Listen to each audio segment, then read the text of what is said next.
live long and prosper. So in this video series, I'm going to be talking through the social justice elements of every episode of the original series of Star Trek. The thing that inspired this project was actually a Fox News article which argued that Star Trek has in some way betrayed its traditional commitment to sort of political neutrality or middle ground by embracing progressive politics. In this series, we're going to see that Star Trek has always embraced progressive politics, and it's always been aspirational for social justice in various senses. I am taking a broad perspective on social justice here, so that may include multiple different types of social justice, whether that's racial, whether that's economic, whether that's religious, whether that's abilities, gender and sexuality, anything broadly considered. I will go through every episode. Some of the episodes I will interview fellow Trekkies and talk with them about it.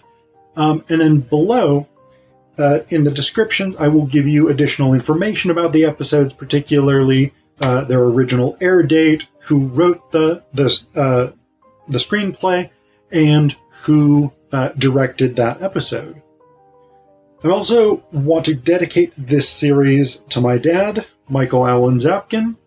He was an OG Trekkie from back in the day, and it was watching the original series with him that I came to love Star Trek. In this video, we're going to talk about the episode Journey to Babel, which I actually quite like. I think it's quite a good episode. Mostly because we find out more about Spock and the dynamics of Vulcan society. Got my IDIC shirt on today. Infinite diversity and infinite combinations. One of the highest honors that the Vulcans bestow.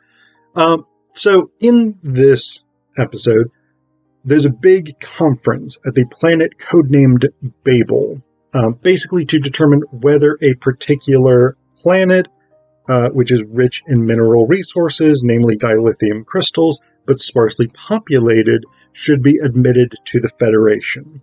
So the Enterprise is carrying hundreds of dignitaries. They are all going to this council to determine whether or not the planet should be admitted. Among the dignitaries, there is a Tellurite named Gav, who is kind of belligerent.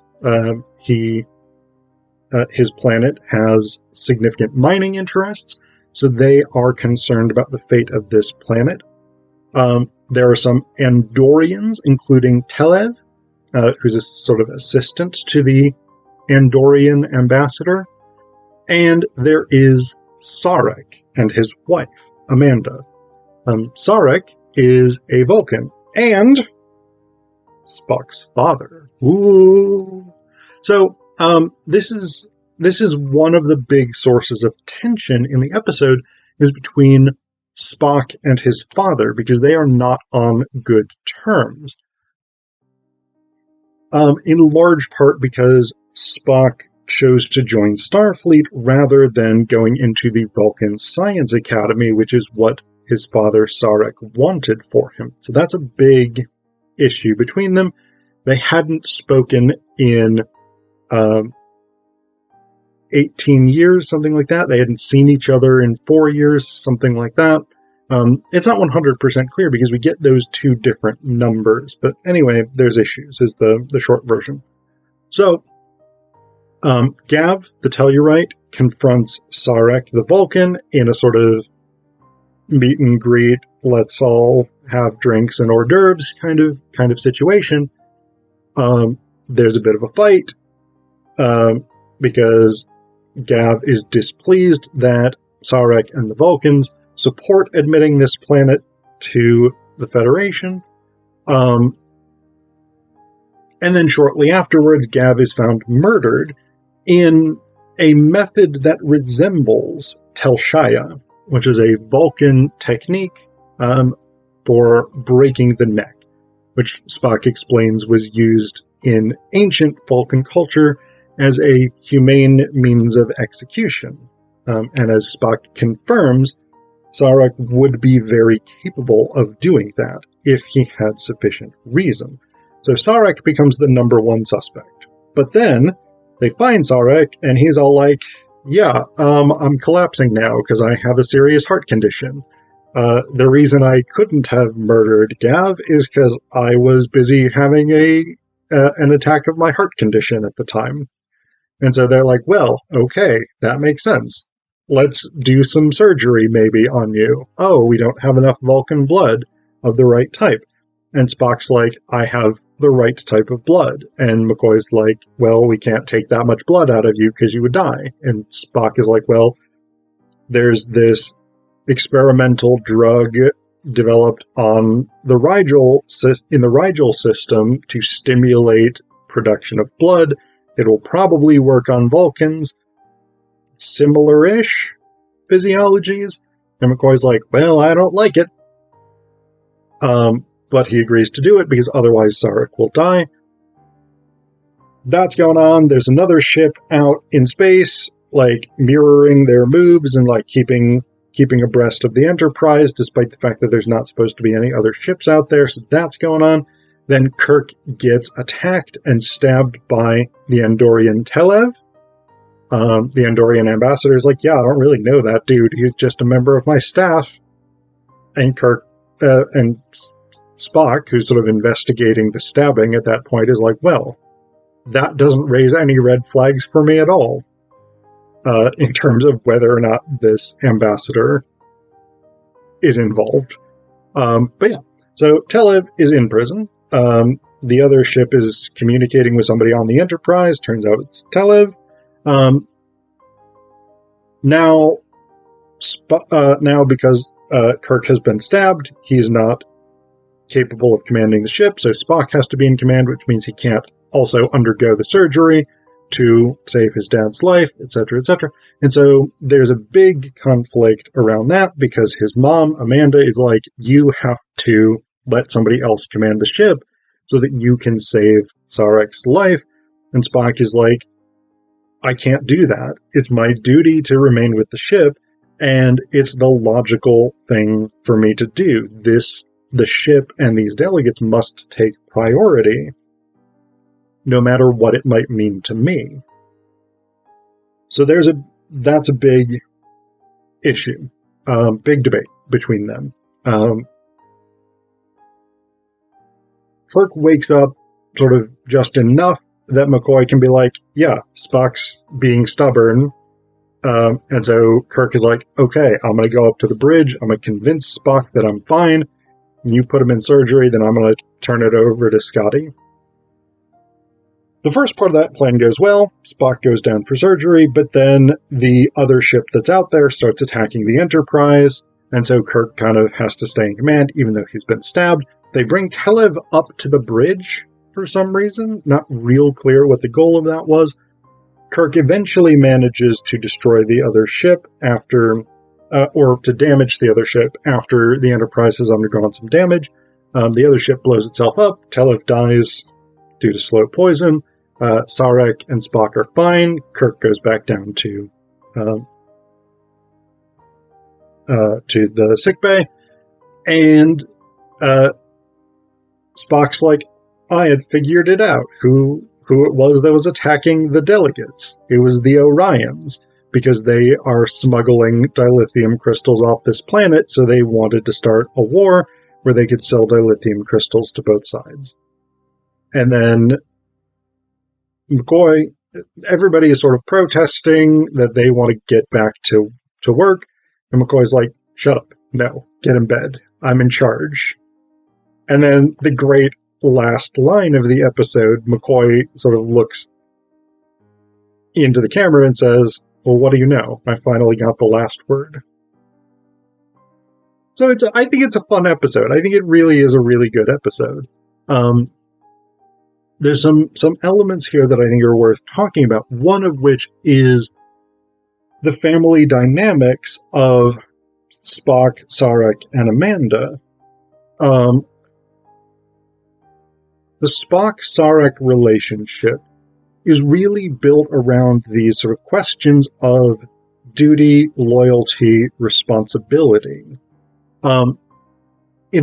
Initially because, right, Sarek and Spock have a strained relationship. They haven't spoken for however many years.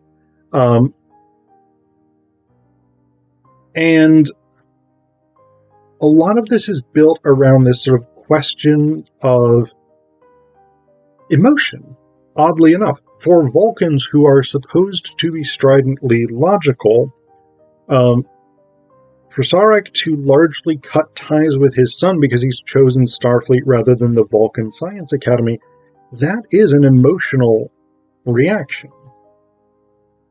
He accepts that Spock has done this as a fact, but him being displeased about it is not a logical reaction. Similarly, Spock being resentful of his father's disapproval is an emotional reaction. Now, you could make the argument that their relationship being tense on the basis of the other is upset with me, that's logical. But that first step, why is the other one upset with you? That is an emotional reaction. I can't figure out a way of really reading that as a logical response to the situation that they're in. So there's that element of it. The relationship between Spock and Amanda is similarly complex. And actually the relationship between Amanda and Sarek is weirdly complex. But the relationship between Spock and Sarek, or between Spock and Amanda, largely revolves around her wanting him to be okay with being partially human. Because that's one of Spock's big conflicts across the entire series, right? Is, I'm a Vulcan, I'm supposed to be logical, I'm supposed to be unemotional, etc., but he is also human, and so he does have those emotional impulses. And it's actually fairly clear that Vulcans have emotional impulses across the board, they just repress them for the most part. But Amanda, because she is human and still does have those emotional experiences, Amanda, I think, is a lot like McCoy, interestingly enough. If we think of the triad of Spock, Sarek, Amanda as paralleling the triad of Spock, McCoy, Kirk, Amanda is clearly the McCoy character who says emotions are important, emotions are valuable, sensual experience, these kinds of things are worthwhile in themselves. So we've got that kind of dynamic. And again, one of the, I think, most powerful elements of this particular episode is when Amanda comes to Spock in his quarters and basically says, "You cannot let your father die." And Spock says, "I have to stay in command of this ship. Starfleet rules require it. But more than that, what would my father say if I put command of this ship in an emergency situation, if I gave command of this ship in an emergency situation to someone else so that I could do something that was personally important to me?" Like, Spock is trying to live up to his father's expectations in this somewhat desperate way. And in order to do that, he has to ignore his mother's expectations. He has to risk basically her disapproval forever, because she does say, if Sarek dies because you have made this choice, then I will resent you. I will hate you for that. Which is a somewhat justified position on her part. But that idea of like family dynamics and the tension within families is a really central component of this episode. How, as children, in some ways, I think because Spock is really kind of the central figure of this group for the purposes of Star Trek, how, as children, do we meet our parents' expectations and hopes and desires for us, while also living our own lives, while also being the people that we intend to be? It can be a very challenging thing. So that's, I think, a real central sort of social justice element here. The other big thing, I think, is this sort of question of like international relations, diplomacy, mineral resource exploitation, if I'm honest, and all these kinds of things. These are really central as well. I'm not going to talk too much about them. But yeah, this idea of who should get the right to take minerals off this planet. And how does that right play out in a sort of international, or in this case, intergalactic diplomatic situation?